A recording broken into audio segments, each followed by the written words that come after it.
Welcome to the Draft Thunder podcast. I'm Andrew. I'm Ben. And we're here to bring you this Friday? Yeah, the Friday edition. Friday slate. There we go. That's for indicative. Draftkings and That's Fanduel. good. No, that's a great start. But we have done a lot of research, and we're ready to bring on this slate after an okay day yesterday. It was more productive than not. Yeah, agreed. There were some cash games that we were able to cash, and we made a little bit of profit on our entries, and we liked where we were at. It just didn't work out great for us. I would say the research was right for the most part. Just looking at Equinemius St. Brown getting the most targets on the team and only catching one of them. Looks were there. My boy Sprinkle played like 3/4 of the game. I was watching the entire game. He was there. He was really there. It just did not work out. He just didn't get the look. So in our eyes, it's going to happen like that. It's a little bit unpredictable. That's why it's tough to make a bunch of money in. So we believe in the research that we did, and we're sticking with the picks that we made. We came up with James Washington, Cordero Patterson. They both had really nice games. So hopefully, maybe tonight we can build a full team around these guys that we say and really make some money. Yeah, another thing that we've been going off of is we're getting a lot more news within the team now, and hopefully that will help us make some more solid picks, get more understanding of the game. Closer to lock time yesterday, how we were on Brian Hoyer a little bit, we kind of went off him because we heard of Brady getting more snaps. That ended up being an entire half of snaps. They didn't really release that he was going to be doing that, but it ended up happening, which was awesome. I would have loved to know that as a fantasy player, because then we probably would have played Brady. No, right. He was playing entire half. Yeah, but Belichick, he never releases anything. So no, gotta love the Patriots. It's just like the running game. You never know who's gonna play well. But speaking of that, today for the games, the Chiefs are playing. Yeah. And Andy Reid released some news. Yeah. Yeah. You want me to take? It's just good. The Chiefs starters are gonna play the whole first half, or at least almost the whole first half. So.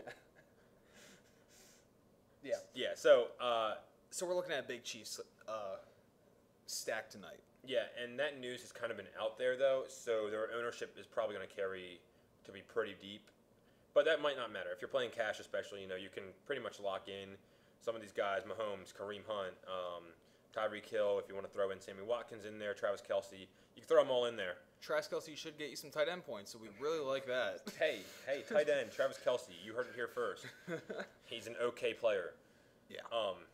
But yeah, so the Chiefs starters are going to play. We're going to talk about some other guys that we like, and there's some other teams that have hinted at their playing time, and they might be seeing some similar playing time to the Chiefs. So maybe if you don't want to play cash and want to play GPP, we can show you or talk about some guys that might not necessarily be Chiefs that are going to maybe outplay them or at least play similarly to get you those points. Yeah, quarterbacks will come and go. So Pat Mahomes is a great play in my opinion, but he doesn't necessarily have to be the play. I'm thinking Kareem Hunt is probably the way to go when it comes to this stack if you're going to play anybody. I think entire half of him with his talent opposed to some other running backs that we'll see more of or the same amount of, I think that he's the standout play.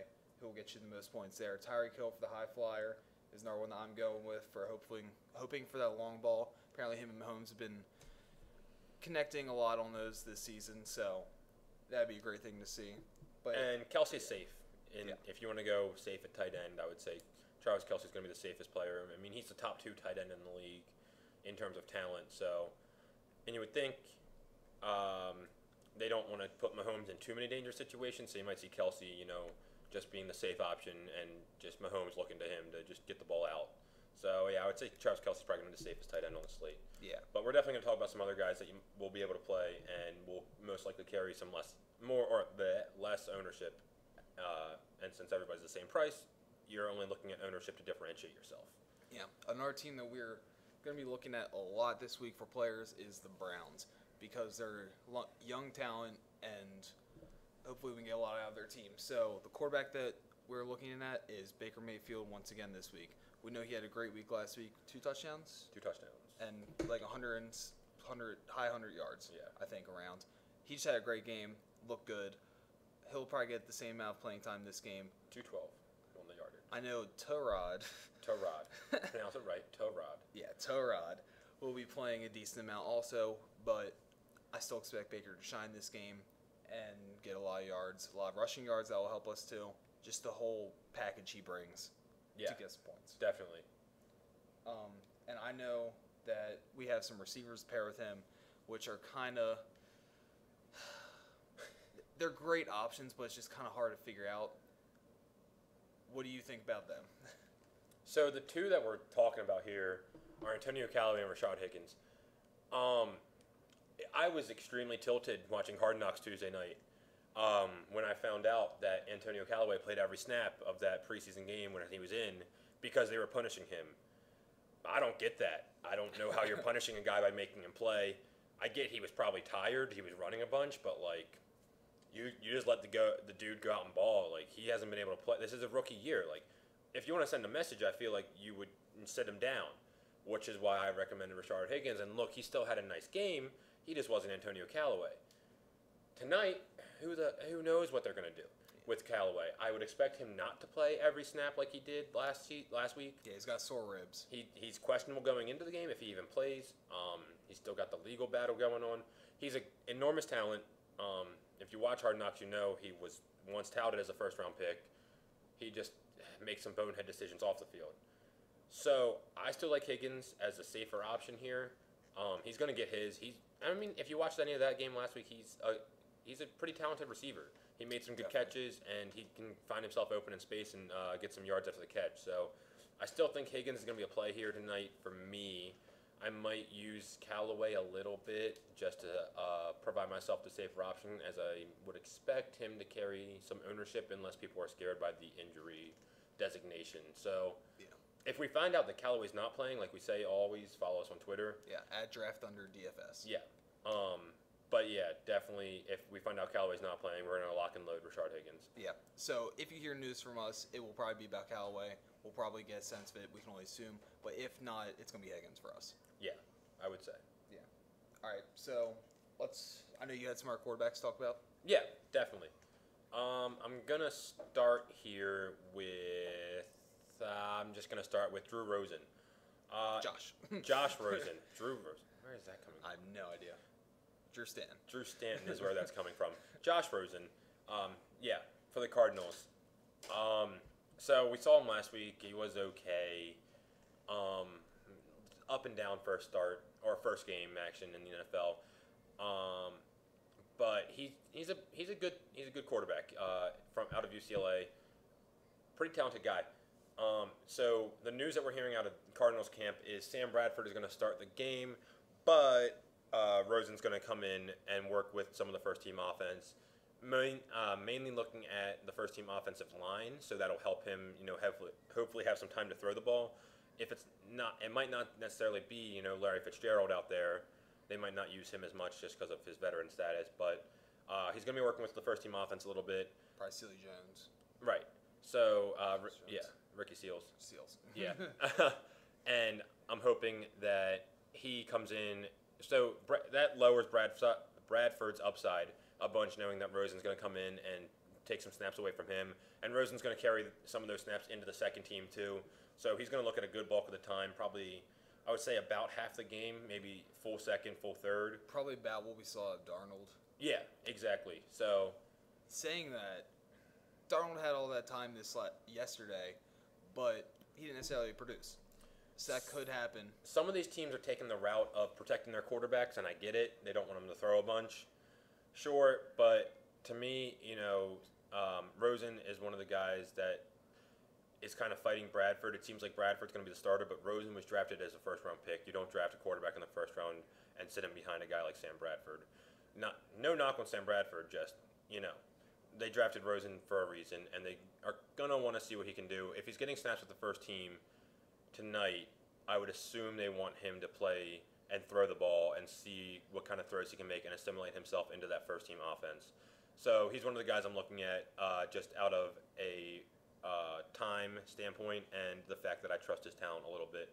And I don't expect the Falcons to play a ton of their first-team defense guys for very long. So hopefully once he gets into the game, the Falcons have already shifted into that second-team defense. Yeah, something exciting about the Falcons. I'm not really looking at them, but Calvin Ridley is apparently going to be taking kick returns. So that's pretty cool to look at. That is cool. Yeah. Interesting. Yeah. Yeah, just a little tidbit. And I know you're talking about maybe Josh Allen. Josh Allen, yeah, 2 Joshes. Josh Allen, he's okay. I don't necessarily think he's an NFL-ready quarterback yet, but that quarterback situation is a mess. And it sounds like from the Bills reporters and what I've read on the Bills tonight, it looks like Allen's going to get a big bulk of the time. It might be McCarron starting, but you're going to see Allen early. And I don't think you're going to see a ton of Peterman. So, just going back to last week real quick, if I can find them, there they go.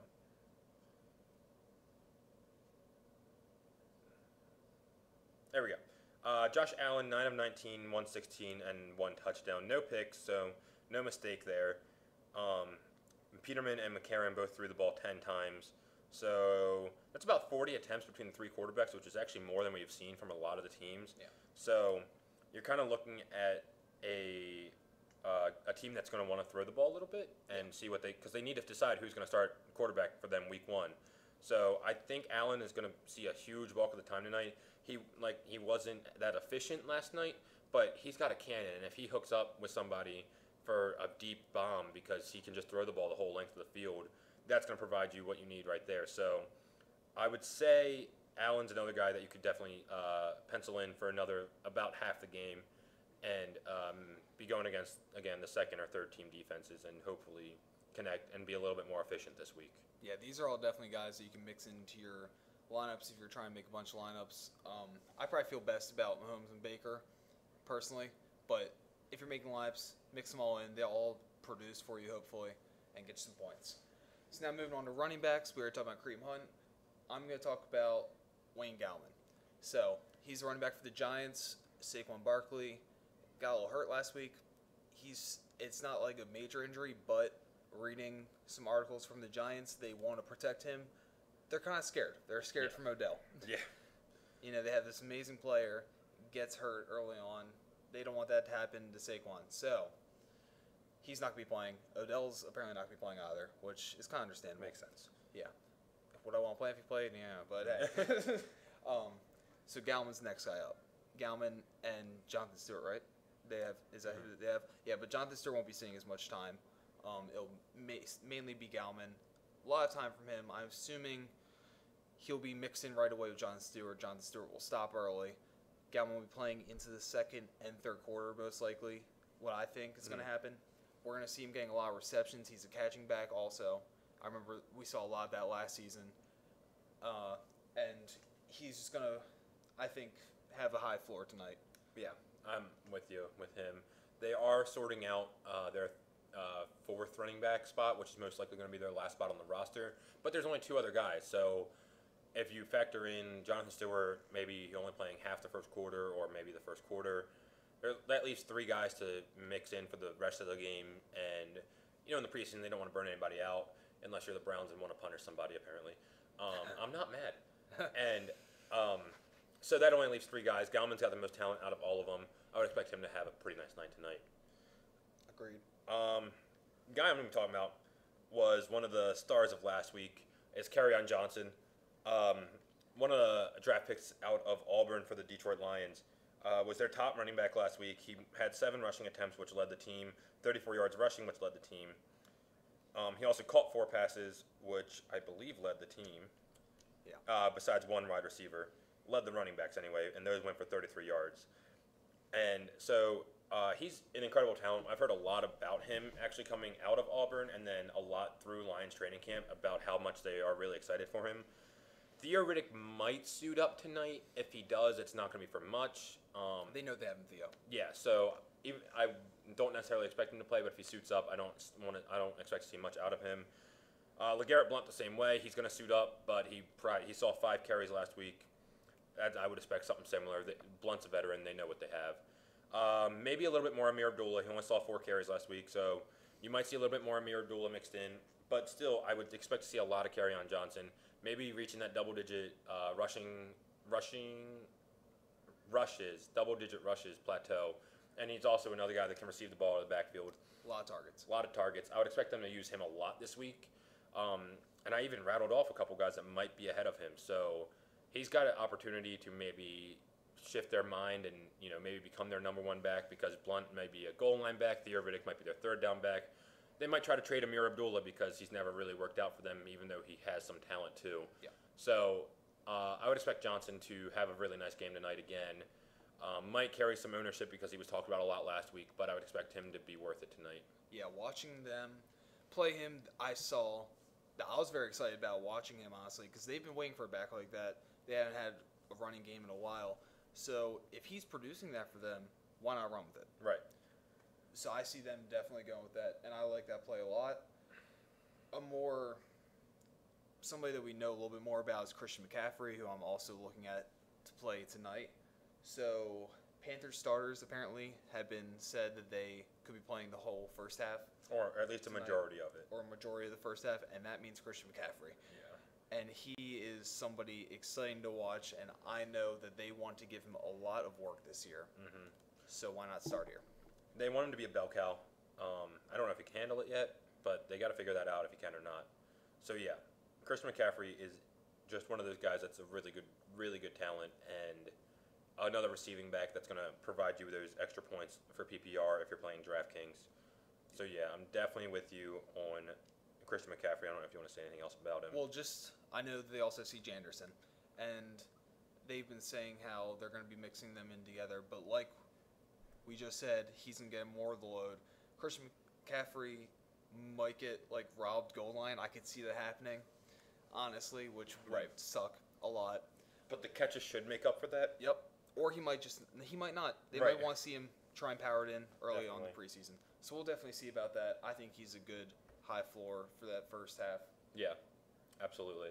And just one last guy, if you want to get off those four and really go a little bit more off the board tonight, I'd look at Marcus Murphy for the Bills. Whoa. He was another darling of Week 1. He's listed as 4th on the depth chart, so fighting for that last kind of spot. He went 7 for 35 and a touchdown last week.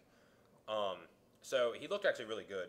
I watched a little bit of him, and the Bills are going to be looking for a guy outside of Shady because who knows what's going on with McCoy's legal issues. I don't know if they're even going to have him for whoever knows how long. He might get suspended. He might not. They need to find somebody that can carry the ball. They have Chris Ivory. He's okay. They have Travaris Cadet. He never did anything. So Marcus Murphy is definitely looking at an opportunity here to jump up in that conversation. And he started last week. I would expect it to continue this week and for him to even see more carries and more time on the field. So 7 rushes last week, 4 catches last week. I would expect the rushes to increase a little bit like I was talking about with Kerryon Johnson. And maybe even a couple more receptions. So another guy that could actually provide you with a decent floor tonight if you wanted to go away from those top 4 guys. Yeah, I can see that more being a GPP play. Yeah. But I like it. I like it a lot. So let's move on to receivers. I know that we already talked about the Browns, and we talked about Rashad Higgins, about that. But also going with the Panthers, I'm going to talk about DJ Moore. So he's a rookie out of Maryland. We know that... Big football school. Yeah, they're not in any issues. No. Why would they be? So he didn't have a catch until the second half of last week. But he still ended up having a pretty good game. And they kind of saw what he could do, because didn't he make a really good play? Mm-hmm. Yeah, I thought so. He made a bunch of guys miss. Yeah, exactly. So he was playing the game up until the second half. I think he had a lot of first half playing time. So I can only see that increasing this game because it's another guy they're excited about. They don't really have a deep receiving core. So he's competing probably for that second and third top receivers on their team. And if he was playing into the second half of the first preseason game, I see him playing 3/4 of this game, maybe even the whole game, up until the end.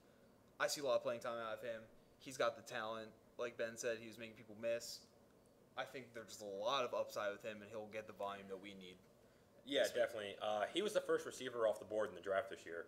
So they obviously have a lot of trust in him, making him that pick. And I want to say he saw somewhere in the mid-30s in terms of snap count last week. So yeah, he started in the first half, continued into the second half a little bit. He's going to run with the ones. Hopefully, again, he leaks into the twos. And Devin Funches is who he is. there's a chance for DJ Moore to maybe be the number 1 receiver to start the year. Definitely. So I would agree with Andrew here. I would expect a lot of playing time out of him tonight, and him to make some plays. They might throw a couple bubble screens to him that he could take deep, and he's going to be running normal route trees. So I would expect him to have at least a decent game, if not a rather good game tonight. Yeah, he got 34 snaps last week. I was going to say that, which is great. Yeah. One of the receivers I'm going to talk about tonight is Traquan Smith. New Orleans wide receiver. He had 46 snaps last week. No Cameron Meredith tonight. Again, just like last week. Not going to see a lot of Michael Thomas. Not going to see a lot of Ted Ginn. That's going to be a common theme in this podcast is we're going to talk about how we don't expect to see a lot of Saints starters. So, basing our stuff off of that, Traquan Smith is going to be looking at another big bulk of the playing time. He showed a little bit of what he can do last week. He had 4 catches for 48 yards. So a decent game for a preseason. Not exceptional, but that led their receiving core by far. And he showed he had some talent. He's going to be wanting to show that again because they have their receivers kind of locked in, and they have their first-team offense kind of locked in. So he's going to be another guy that is really trying to make the team, make the cut, and like we said, he should see another big bulk of the time tonight with not a lot of Michael Thomas or Ted Ginn. So I would expect a pretty good game out of Traquan Smith tonight. All right, and I'm just going to talk about one more guy that I like tonight. It's going to be Christian Kirk. He is a rookie receiver out of Texas A&M who fell to the Cardinals in the draft. So looking at him tonight, we thought he was going to be the number 1 receiver picked out of the draft, which we already spoke about. It turned out to be DJ Moore. But Kirk is a really good talent. He's more of a slot guy, more of a speed guy. And he's only 5'11", so not exceptionally tall. But we only saw 2 Cardinals receivers last week catch a pass. He caught 2 of them, and one other receiver caught 1 of them. His 2 catches only went for 9 yards, so not great.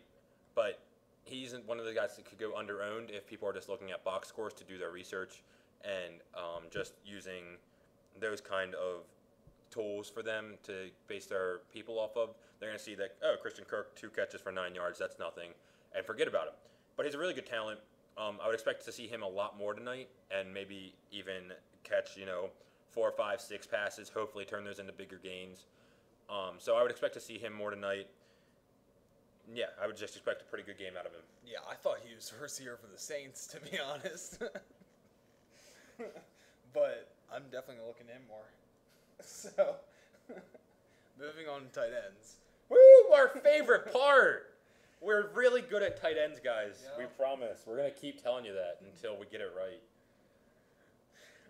The guy that I'm definitely looking at, this is somebody that really didn't do a whole lot last week.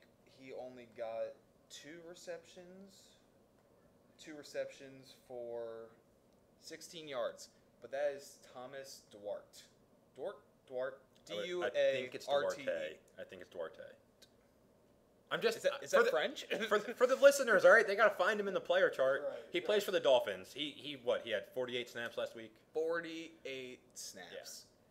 Yeah. Definitely something you got to consider when going into this week. I think that with those snaps and that he got at least a few looks, I think that as long as he's on the field, unless he's like Jeremy Sprinkle, he will get looks his way. He'll be playing with a bunch of different quarterbacks. I know last year the Dolphins weren't very good tight ends, but when Ryan Tannehill had Julius Thomas on his team, he was looking at him a lot when they were both healthy, which they never really matched up. It's been a while.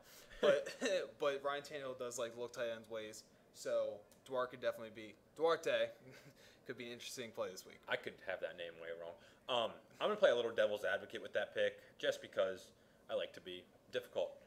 Mike Gesicki is a rookie tight end that they like. They drafted him high. I know he only saw 19 snaps last week, but I would expect to see that increase a touch. So more snaps for Gesicki might mean less snaps for Duarte, and Gesicki might be a little bit more productive. I'm not saying it's a bad pick.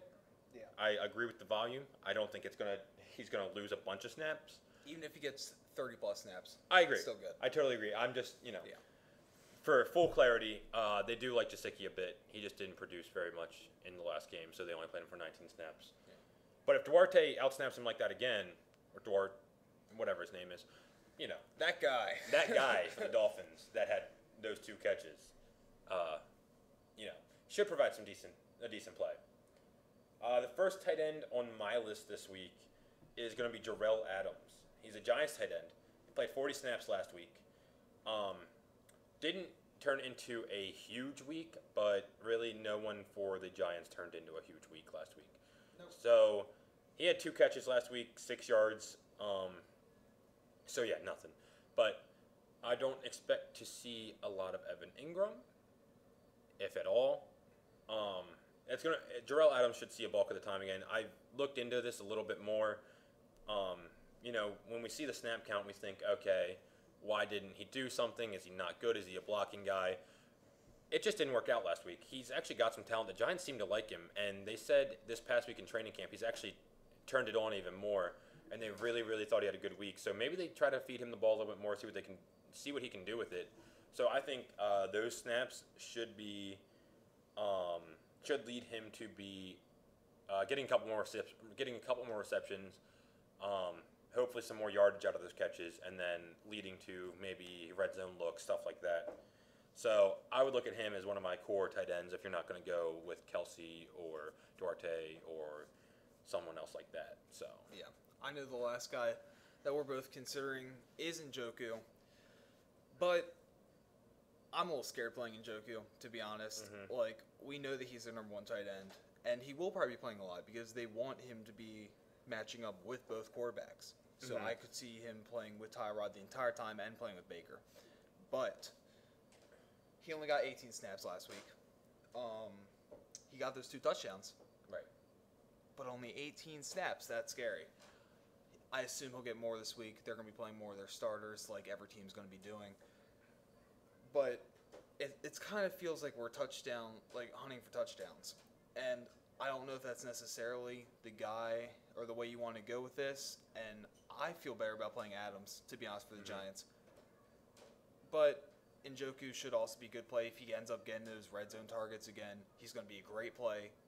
And he's just a guy to also consider. Yeah, he's a freak athlete, but he's been known to drop some passes. So if he gets a case of the dropsies tonight, it could turn ugly real quick for him. So, a lot of guys are going to be playing, a lot of people are going to be playing him just based off of, seeing those crazy highlights and being excited about the Browns, and maybe they watch Hard Knocks and see that he's working really, really hard. But if he drops one pass and he gets in his head, it might be all over. So, yeah, I agree. I'm a little bit scared with Njoku just based off volume and the fact that he gave me a clunker last year. So, do you know who didn't get a case of the dropsies last night? Jimmy Graham. Jimmy Graham showed up last night. Who saw that coming? I didn't. Great touchdown. Yeah. Honestly, it was a snag. Great snag. He couldn't do it last year. No, of course not. So, he'll be giving us hell all season. Excited for that. Yep, can't wait. So, let's just move on and wrap it up with defenses. I'm only targeting one defense this week. I think I am too. Because, again, we've talked about this. Every time we've talked about preseason, good luck. Yeah. Yeah, there's not really too many ways you can go with it. Yeah. Yeah, I know the defense I'm going to be playing is Cardinals. Yeah. What's your reasoning behind Cardinals? Because I know it's your defense too. Yeah, Saints aren't going to play their starters. I don't trust, or at least not extensively, to our knowledge. If we find out that Drew Brees is going to play a whole half of football, it's a little scary. We're not going to play the Cardinals defense. Definitely not. But we expect him to not do that. We're on the Cardinals just based off of the fact that we're going to be going up against the Saints backups for the most part. And they've been a strong defense. Yeah. Like, they can make plays. I know that they were one of the top scoring defenses last year because they could score touchdowns. So that's definitely something to consider because they're used to that mentality. Christian Kirk might return kicks. He might. So you got to always That's be ready for that, a chance too. for that. That's just an off note. That was just what I was thinking. I think he returned kicks at A&M. But yeah, sorry. Didn't mean to interrupt you there. No, it's good. If you were going to go another route, I believe the Browns-Bills game might have some weather issues. It does. Yeah, there's supposed to be rain. So we might tweet something out about that if we find out that's going to be really, really bad. Obviously not Bills-Colts level bad, as I wish I would have just 100% owned those defenses last year in the snowstorm. But it's definitely something to consider, and especially when you have the Bills playing the quarterbacks that they're playing, and the Browns using a rookie quarterback in Baker, you could do more things wrong if you were to play someone in the weather than to go with a Browns defense that's going to be facing the likes of Josh Allen, Nathan Peterman for most of the game. So, just if I had to look again, I would go with the Browns defense just based off of weather and the quarterbacks that they're playing against. I definitely agree. And there was one more defense I was looking at. Maybe the Chiefs, because the Falcons aren't playing everybody. The Chiefs are also known to score. We kind of talked about it a little bit last week. But then again, we talked about the Panthers going against the Bills. Panthers ended up getting 4 points, which was okay. But apparently Nathan Peterman showed up. So, right. Again, it's a crapshoot. Yeah, there's just one more guy I have written at the bottom of my page here. Uh-oh. X Factor. I'm going to screw this up because I'm going to say the wrong first name. Nick Chubb, not Bradley Chubb, because he's a defensive end. Nick Chubb, the running back for the Cleveland. So we just talked about weather there. Maybe they don't throw the ball as much. They don't put Baker in harm's way. He got 15 carries last week. I know he had less than 1 yard per carry. I get that. The dude was a freak at Georgia. He tore through defenses. And I know it didn't show up in the national championship game because Sony Michel came and they used him a lot because Alabama is worse against a speed running back than a power running back. But I've seen this guy when he was healthy at Georgia. He was a monster. But yeah, he should. If he gets 15 carries again, I would expect him to see a much bigger field. And he got the most snaps. And he got the most snaps out of the running back. So I would expect him to be another guy that should see a lot of snaps, should see a lot of rushes, and hopefully do more with those rushes this week. If people see his horrible yard per carry, hopefully they stay off of him and you get him at a cheap ownership. Yeah, I like that pick a lot. All right, well, I think that's all we have for this week. Yeah, that's it. Yeah. So follow us on Twitter at DraftUnderDFS and stay posted. I'm Andrew. And I'm Ben. Thank you for joining us.